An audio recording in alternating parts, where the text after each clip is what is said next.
Welcome to the 2-Month Review, a weekly podcast brought to you by Open Letter and 3%, in which we talk shit about books. Long books. That was good. I like that. That's more like that. I've been saving that for you. Yeah, so this is our podcast. We take a big book, we read it, we talk about it. We used to say we analyze it, but we don't. We really don't. We're just going to have fun. I'm Chad Post from Open Letter Books, joined as always by Brian Wood, author of Joytime Killbox. Yes. And the soon forthcoming terror book as soon as I get my draft finished. Fuck yeah, forthcoming terror book. Yeah, I'm on it. And this season we're talking about ARDOR by Vladimir Nabokov, which we are up to the end of part 3, which is page 532. Yeah, 532. And this is our penultimate reading episode. What does that mean?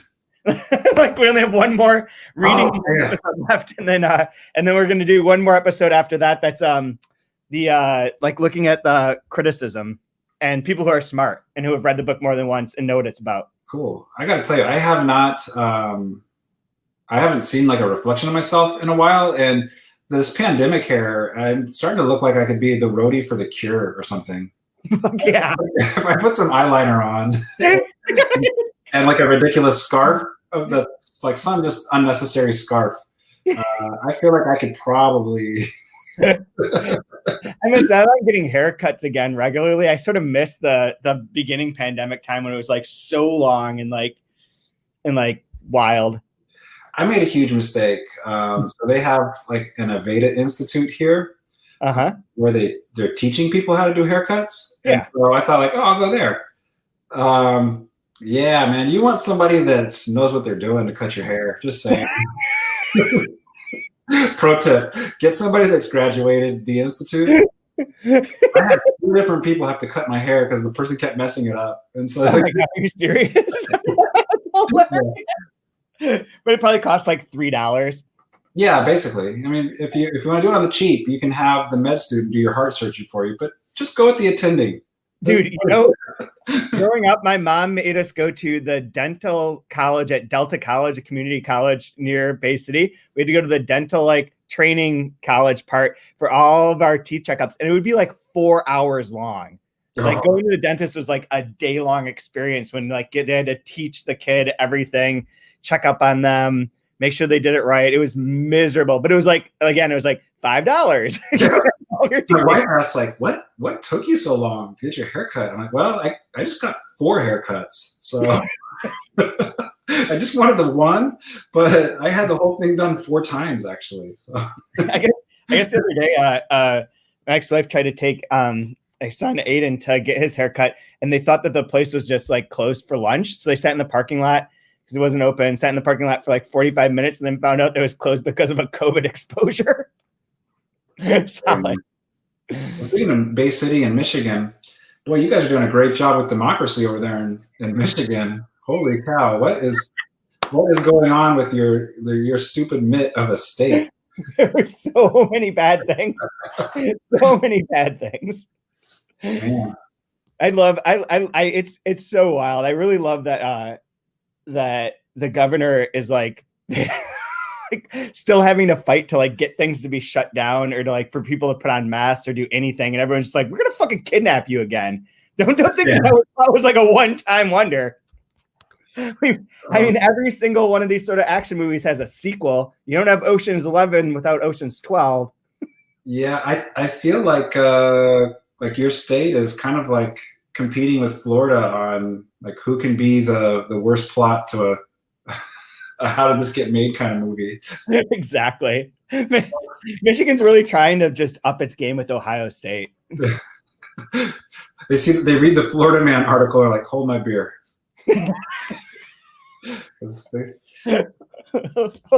Hold my militia jacket. Yeah. So chapter 7 of ARDOR. I'm trying to remember what happened in this section. There's a lot of random events. Well, not random, but again, I think it's that idea of like closing the loops on a lot of those plot lines. Yeah. A lot of that happens in this section. Yeah, I think so too. And I think it like really sets up what this. It's crazy. Like we finished the 3rd part now. I still do not understand what this book is supposed to be. Yeah. I love it. I think that's great. It's super fun, but I'm like, what?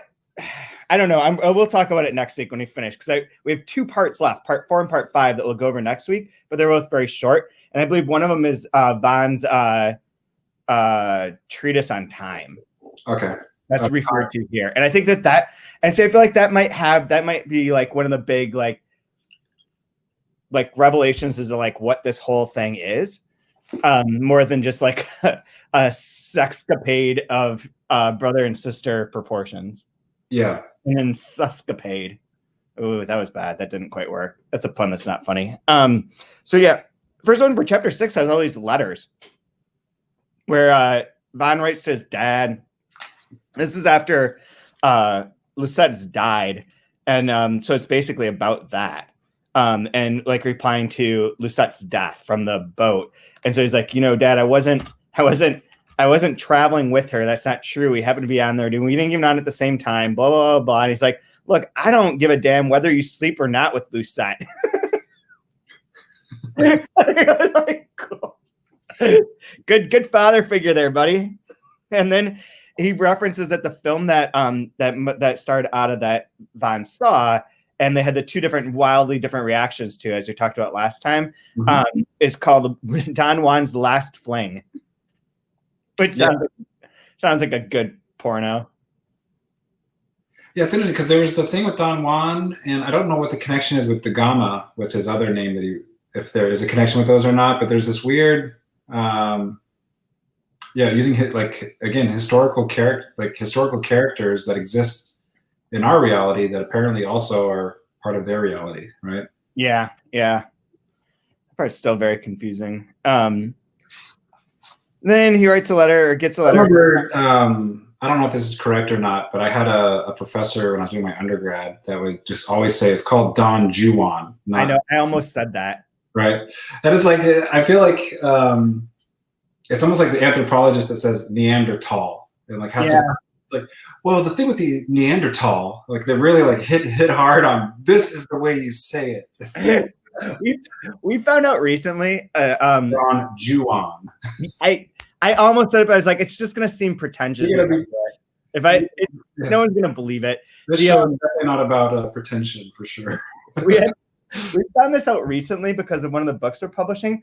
But did you know that in English, you're not supposed to say Sevilla? It's supposed to be Seville for the city in Spain. Really? Yeah, and it's like pretentious to call it Sevilla in the same way it would be pretentious to call it like Paris instead of Paris. Gotcha. Like Texas and Tejas. Yeah, I guess. Yeah. Yeah. But it's weird. I always think that changing names of places in pronunciation seems very odd. I don't know. Language changes. Just get on board, move along, whatever. But when I watch soccer, I watch Sevilla play. I don't watch Seville. I watch Seville. They change it specially for you. Yeah. For America. Chad, you're from Michigan. It's called a Coupe de Ville. You know this. It's not a Coup de Vie. Right? Can you imagine that? I like the rims on your Coup de Ville. You're like, what? Fair point. Sorry, I'm no Don Juan, but I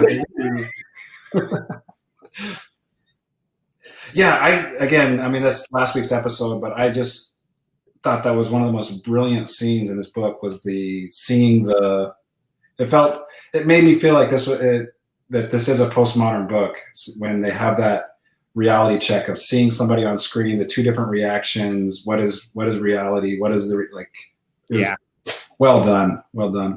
Absolutely. Well, totally agree.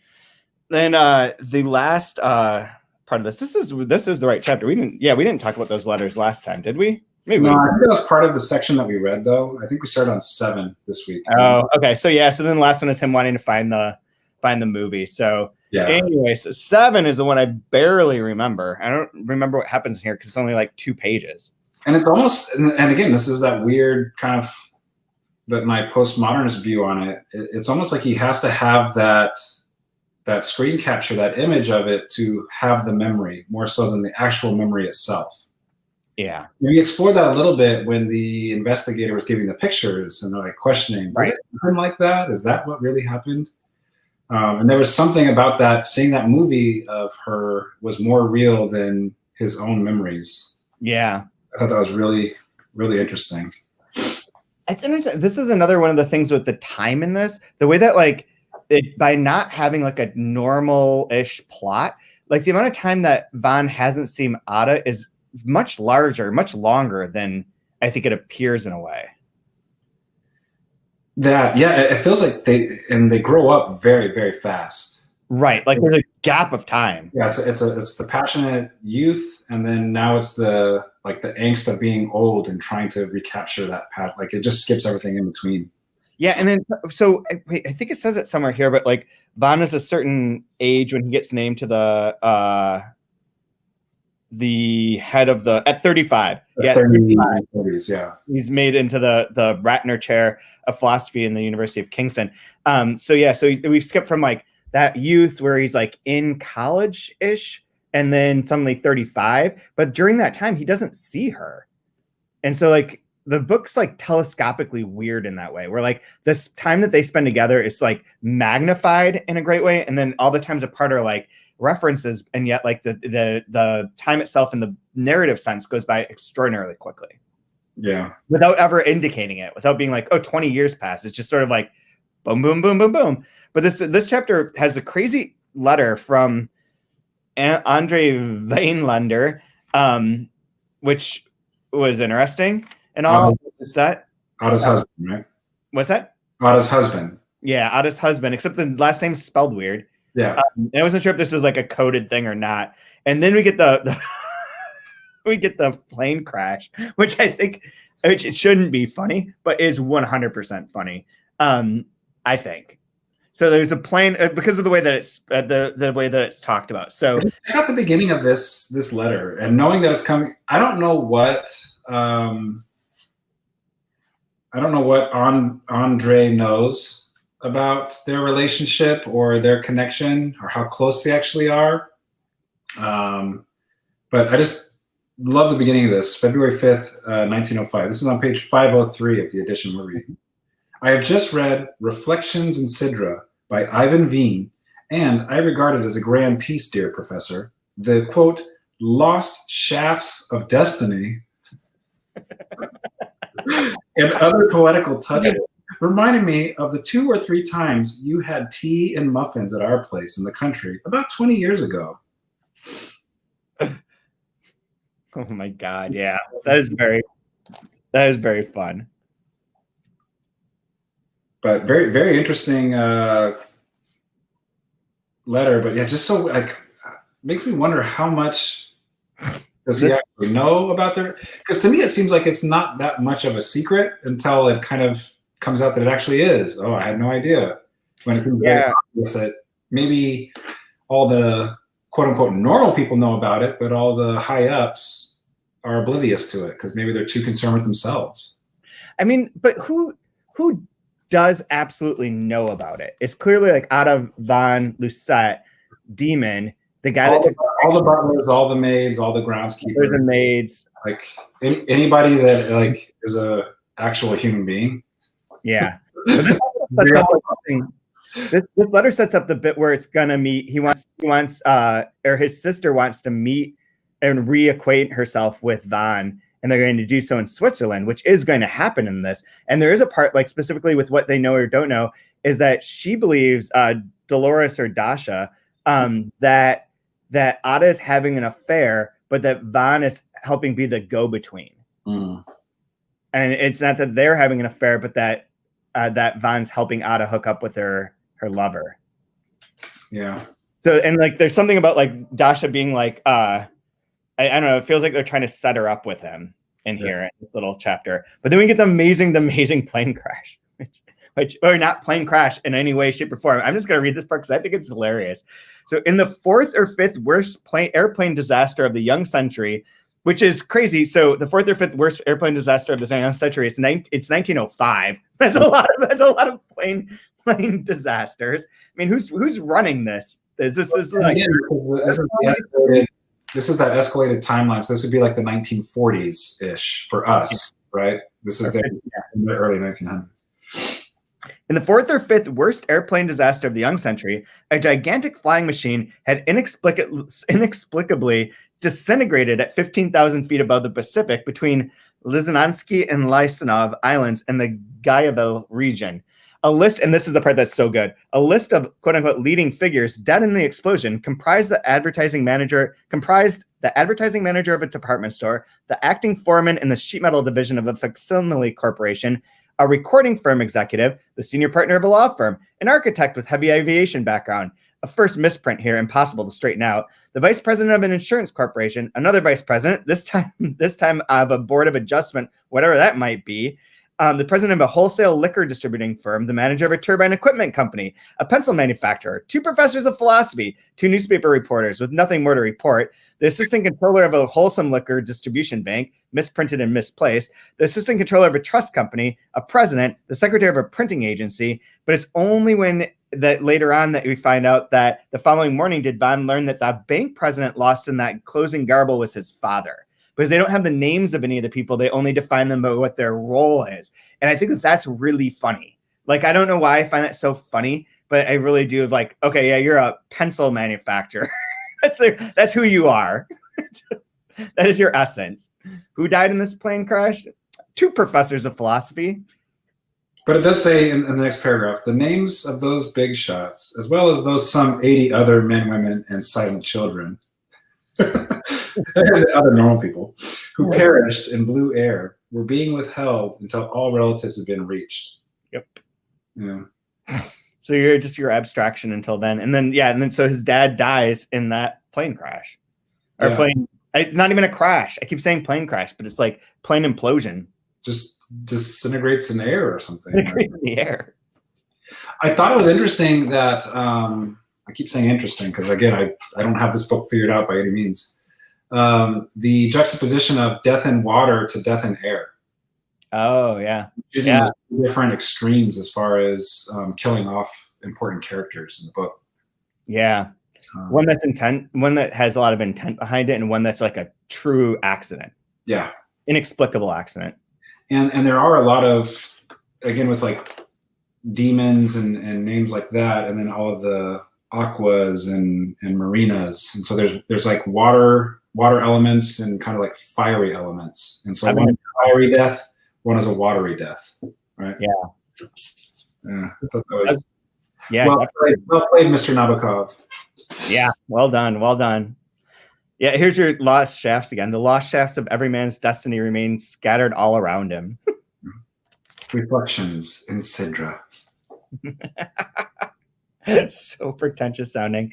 So then he gets named the chair because of 2 people vanishing, whatever, and he is now in charge of that. And then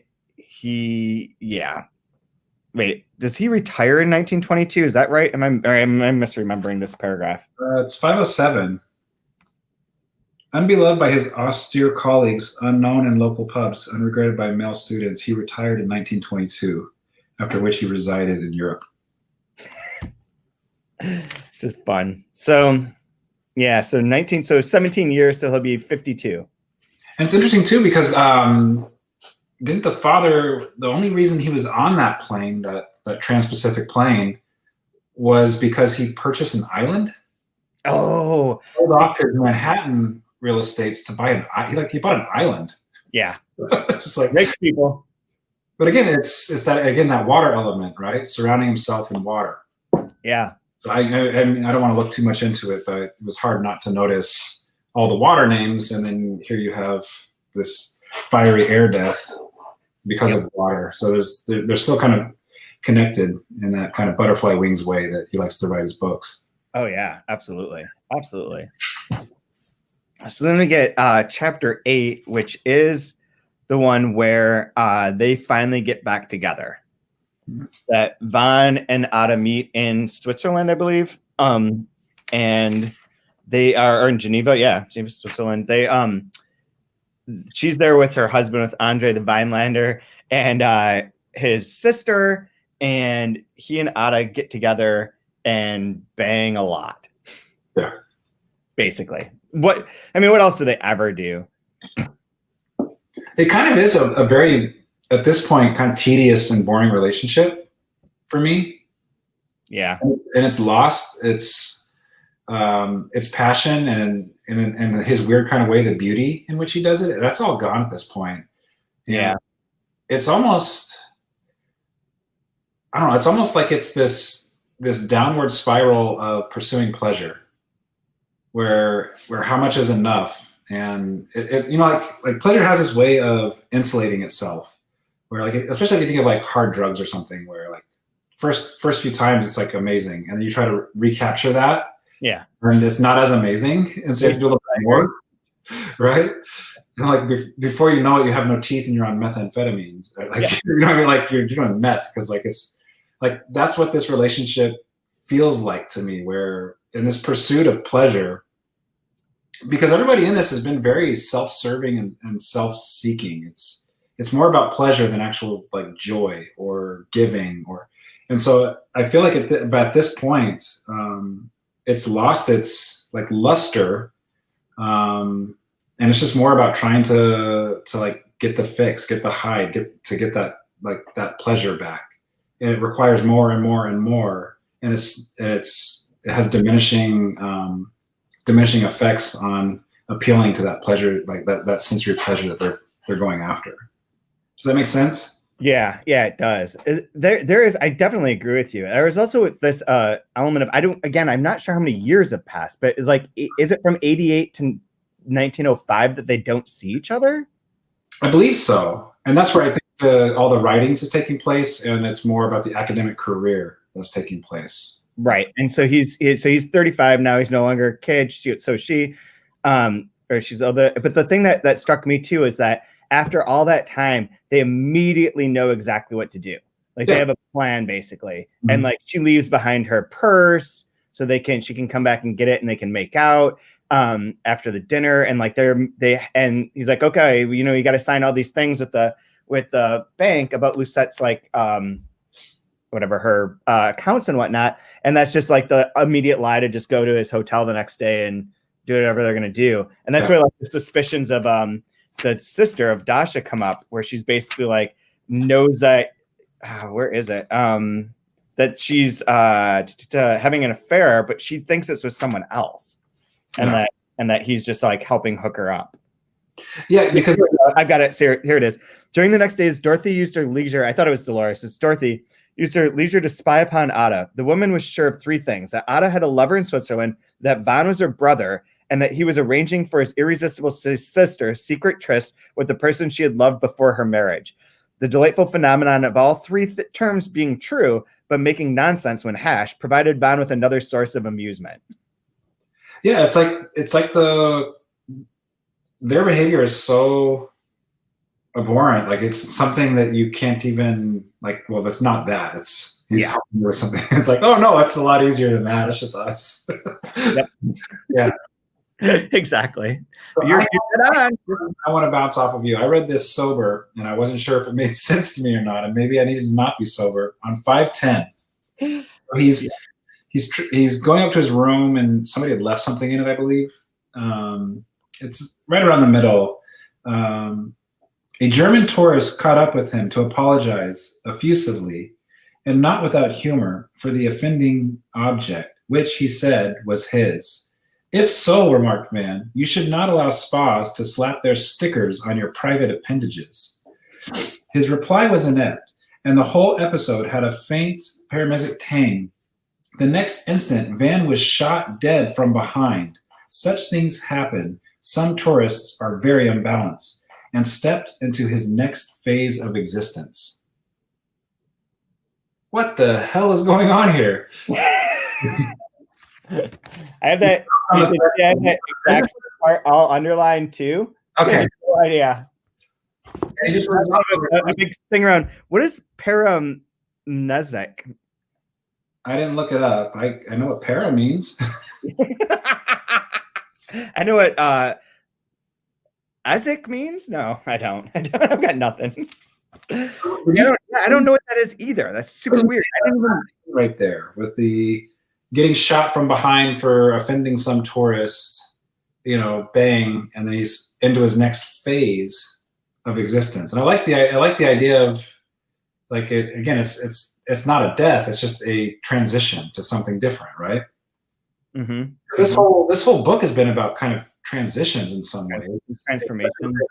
Feeling of purgatory I've been getting from it. Yeah. Yeah. But yeah, I'm really curious. I'd like to maybe come back to that at some point, maybe when we're done. But that just really struck me as something profound. And again, I had no clue how to read it or what to take from it. I'm sure it's very obvious for readers that have read this a few times or know it. But yeah, that was a really curious passage for me. Yeah, I didn't get that either. And I wonder if there's anything in the annotations that will help clarify this. This is good podcasting. You want to vamp for a second? Paramnesia is a disorder of memory, déjà vu. Oh. So in the next instant, Van was shot dead from behind. So he's having like a déjà vu, a faint tang of déjà vu. And the next instant he was shot dead and stepped into his next phase. So maybe it just brings him back to having his duel. And yeah. Because he makes some offensive remark, right? And gets shot from it. So perhaps maybe it's just that and there's nothing more to it. I just realized that the annotations to ADA stop after part 1. And to get the rest of them, you have to join the Vladimir Nabokov Society. Yeah, that's not happening. Yeah, no, I don't even. Oh, $10. It's a $10 membership. No. I'm drinking vodka. Usually, I'm not a vodka person. I'm drinking vodka for today's episode just to try to get a more Russian. I should do a French vodka actually to be appropriate for him, but no, I did Stoli. You didn't not even a bull shot? Oh God, bull shot. No. When there's going forward at this a little bit, there's the good, like all the little plays with the titles of stuff and like the differences between what we know and what's in here is always fun. And this is we had a Henry James reference before, didn't we? Yes. I can't remember what it was now, but on 512, she really wants to get into the movie What Daisy Knew instead of What Maisie Knew, which is fun. But I really like the description on 513 of her husband as to Andre, who made a thready sign of the cross over his unbuttonable abdomen before necking in his napkin. I don't know. I like that for some reason. There's another reference to like people's like waist wig. Yeah, back on 522 when he's like, she's like, you need to get rid of your mustache. Like, shave that, Von. Like, that's gone. And so he's like, oh, I feel naked and I can't keep sucking in my belly all the time. It's like, oh, I like you better with that nice overweight. There's more of you. Gross. What? There's more to hold on to and cuddle with. Gross. Yeah. Isn't November supposed to be like you don't shave or something? There's like I haven't shaved since October. This is a month of no shaving for me. So I'm doing great. Mine is like becoming very long and more gray. Like by the end of this month, I'm gonna be fucking Gandalf. Well, you could probably infiltrate a militia and keep it up. You could just put on a Blue Lives Matter shirt and just sneak your way right in there. You're good to go, man. Oh my God.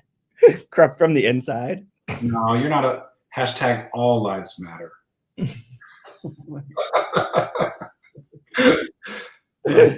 Oh, so yeah. Here was a fun little bit that I picked up on that section there on page 519. Mm-hmm. So Vaughn is this amazing writer and really young, just meteoric career, right? Yeah. It's like his superhero power right in the middle of it. Quote, I don't attend school any longer, said Vaughn, stifling a yawn. And furthermore, in my works, I try not to, quote, explain anything, I merely describe. I love this. I took that as Nabokov doing the explain show, don't tell. Yeah, exactly. The old saw of show, don't tell. I try not to explain anything, I merely describe. So good. Did you must have caught this? It's super obvious, but on 521, the Bain sisters show up. 521. Oh yeah. Yeah. Because we even talked about that story sometime time. Oh, I think it was with Rodrigo. It's one of his favorites because it has the cipher at the last paragraph is a cipher, right? Exactly. Yeah. Exactly. Yeah, I don't know. It makes sense that for me there's like too much gamesmanship. It's something that he does in all of his works, and this one is almost like hat on a hat in the way it's done with the puns and he's just packing it all in. And to me, it's just him. It feels like it's him writing with just absolute joy and delight. Yeah. And he's just having fun, and he's basically making himself happy writing this.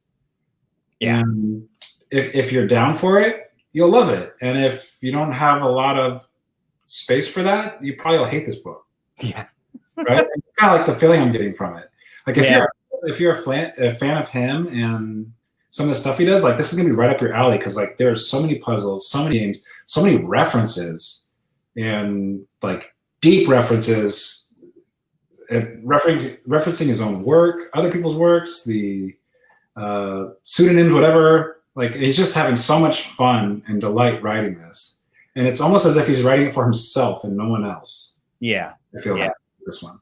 And there's also like on top of that, there's all the stuff in the back that's like sort of misleading at times, or like I've kind of given up on looking at the footnote part because I feel like every time I'm like, oh, I wonder if this will be on there, or maybe they'll explain what this is. I'll go back there and it's like, no, it's just like some other random thing from that page that it references. And so I'm never getting anything out of it except for when it like translates the entire like thing from French. Like when one of the letters is in French from Credula, that's all translated in here, and that's helpful. But in the other times, every time I go back to her to look, it's like, nope.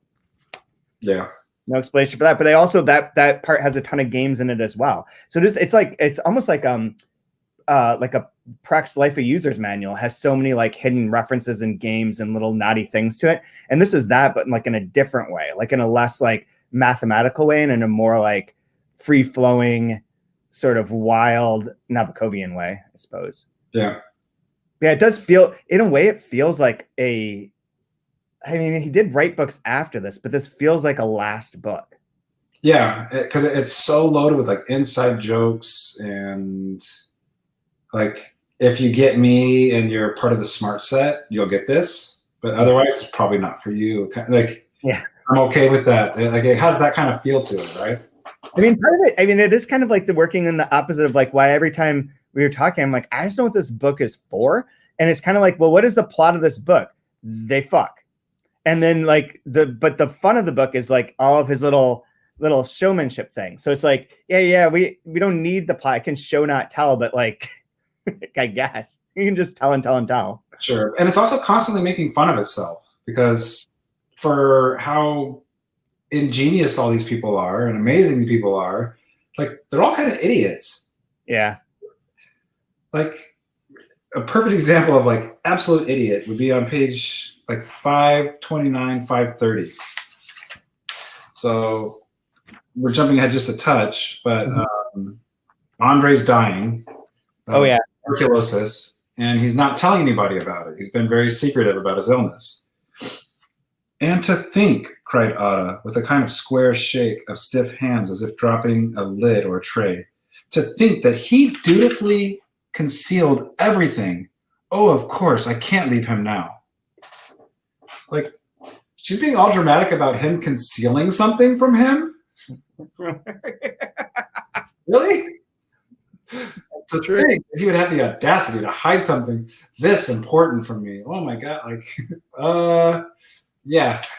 So wait, okay. So yeah, I think that's interesting. And also there's a reference to hell right here. Totally into that. And it's weird. Also with his sickness, when there's a great line there about how he'll, the worst of the man would be packed off to a mountain sanatorium in a novel to linger there through a few last pages of apological mopping up far away from the reality of their united lives. That's a pretty funny bit.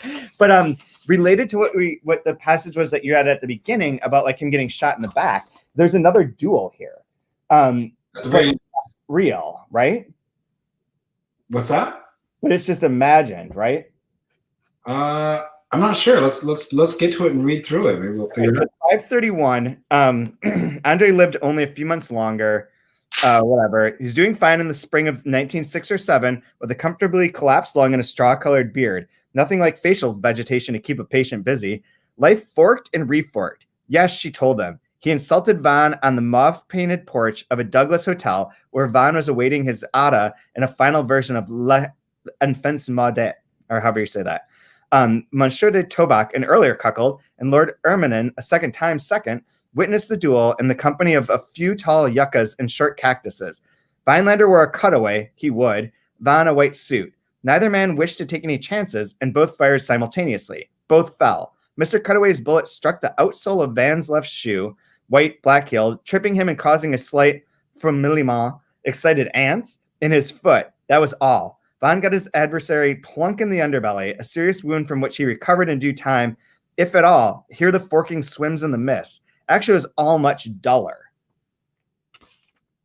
Yeah, because I mean, there's no way they dueled if he's that sick with tuberculosis, right? I mean, right, and then like he died one spring night alone in a hospital room, and that same summer, 1922, his widow donated her collections to a national park museum and traveled by air to Switzerland for an exploratory interview with 52-year-old Von Bean.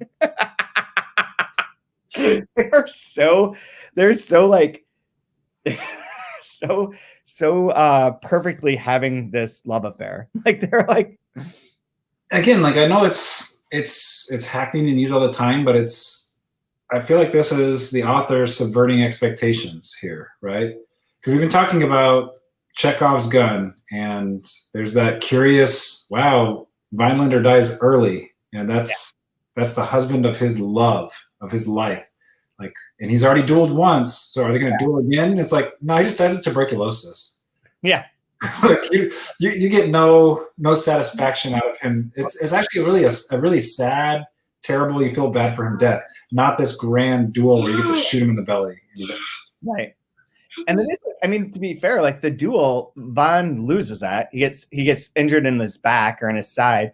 And then his two rivals that he wants to die, they both die like off screen there too. Like the one guy in the hotel, the piano teacher that dies in the hotel or in the hospital is very similar to this death. Yep. And like matching those two up. And then the other guy dies in battle, right? So yeah.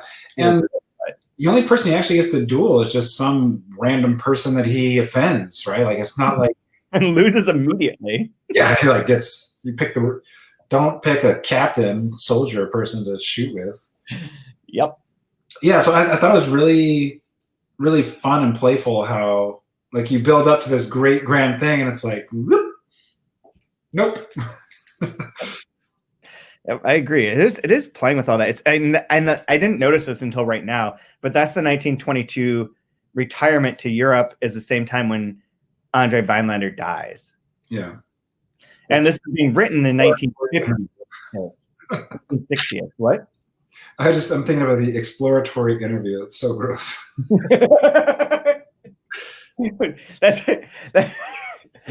I'm pretty sure that's what the casting couch people call it too. Oh, gross. Yeah. Ew, not good. Not good.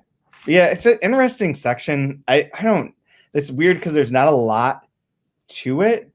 Again, it just feels like tying up loose ends. Mm-hmm. Which is probably the least interesting part of Nabokovian work. There's also, I mean, it's so dirty. Like, even when he's talking about his dad's lovers, he's like, extraordinary. They'd been growing younger and younger. I mean, the girls, not the strong, silent boys. His old Rosalind had a 10-year-old niece, a prime chickabiddy. Soon he would have been poaching them from the hatchling chamber. Like, there's like casual joke references to his dad, like literally robbing a crate. Right, robbing a cradle, I mean, not a grave. Yeah. And there's something similar too when Vaughn's reading the newspaper about the fifth largest air accident of the young century. It's a 15-year-old Lebanese girl. Yeah. Right? Yeah. Yeah, I feel like there's this I feel like he's poking fun and and sort of just poking fun and exposing the warts and the faults of the elite and the upper class. Something that he would know very well, I think. Growing up the way he did and then retiring the way he did. Yeah, absolutely. But there is this is another section that has a lot of weird. There is nobody here that is redeeming or good. These are all awful people. Mm-hmm. And I think it's a big mistake if somebody thinks that the author likes any of these people. Yeah. Because I don't get the feeling he does. No. I mean, likes them as characters, but not as humans. Yeah. Like Vaughn's kind of fun in that way because he's like hot-headed, hypocritical, smart, obsessed with like this imaginary place. Like it's sort of a fun character to write, but not likable. But at the end of the day, he's still Lucifer. Yeah, he's still Lucifer. You can enjoy him for being dashing and smart and conniving, but at the end of the day, this is still Lucifer and is pure evil. Yeah. Which is a fun character to go on a ride with, for sure. Yeah, absolutely. It is funny too, like the Anna Karenina moments that come up throughout this. Like it's so weird to have read that and then the Book of Anna and then this one after the other because they're like all like starting to blend together. But the section in the middle of like 5:16, 5:17 where they're having dinner and Andre's like, you should come see my farming equipment. That's like almost a Anna Karenina bit because there's a whole thing with like the guy that I can't remember anyone's name anymore, but who is a farmer and like just wants to figure out how to best to like tend the land for Russia and how best to like keep this like make this a working system. And even here they're like, Vaughn's like, I know nothing about farming, like I don't care. And they're like, you should come see my equipment. He's like, no. I don't care less about your stupid farm. With your fucking farm. Don't play with your farm. Don't tell me about your equipment. I don't care. Well, your wife, who is my sister. Do you think I care about your kind of plowing? Yeah. Don't care. And on that note, peace out. Yeah. I don't have anything else to add to this. This is a very short section. Yeah. So, did you have a favorite line? I know I had one, but now I can't find it. I have a favorite clause. Okay. It's on page 520. The last paragraph there, it says, that night in a post-Moe dream. I just like the idea of like drinking 3 bottles of White Star and having a post-Moe dream. That night in a post-Moe dream. I think mine might be right there too, but it's related to like this is where the time started coming in. That meeting and the 9 that followed constituted the highest ridge of their 21-year-old love. It's complicated, dangerous, ineffably radiant coming of age. So like they're moving into the new, there's another transition. There's so many transitions, like you were saying. That night, in a post-Moe dream, he sat on the talc of a tropical beach full of sunbaskers. Beautiful line, wonderful. Yep. And one moment was rubbing the red, irradiated shaft of a writhing boy, and the next was looking through dark glasses at the symmetrical shading of either side of a shining spine with fainter shading between the ribs belonging to Lucette or Ada, sitting on a towel at some distance from him. What an insane line that is. Holy cow. Yeah. That's one sentence. That's bonkers. Yeah, this book is bonkers. It is super bonkers. I'm very curious to see how this wraps up. I'm excited to finish it because this feels like a long haul to get through it, but I'm really, really glad we chose this book, and I'm very happy to have read it and now kind of have it in my quiver of things to talk about with people. This is really fascinating work so far. I'm really looking forward to finishing it to see how this ends, but also to reading some of the different pieces that we can find. Yes. And people, again, anyone listening, please send them along. I have a couple, and I have one that I have to scan in for you, but I found a few things so far. And Perfect.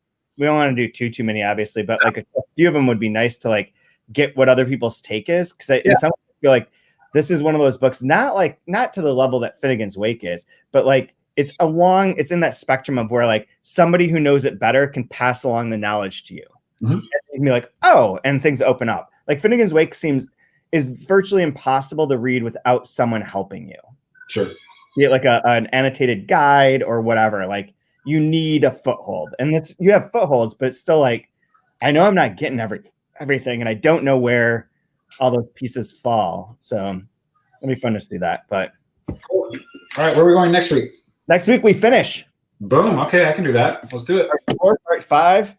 Finish this thing up, and then in a few weeks, then we'll have JR by William Gaddis to move on to, which is like the it book of the fall. We are like trendy. We're gonna like be like the most trendy podcast we've ever been, which is gonna be fun. Also kind of weird. But if you're interested in being on that season, be sure and email me. I'm gonna be putting that together probably tomorrow, and trying to get us a lineup of really good guests. Since everyone in the world is reading that book right now, it shouldn't be too hard. That'll be a very fun season too. Excellent. Looking forward to it.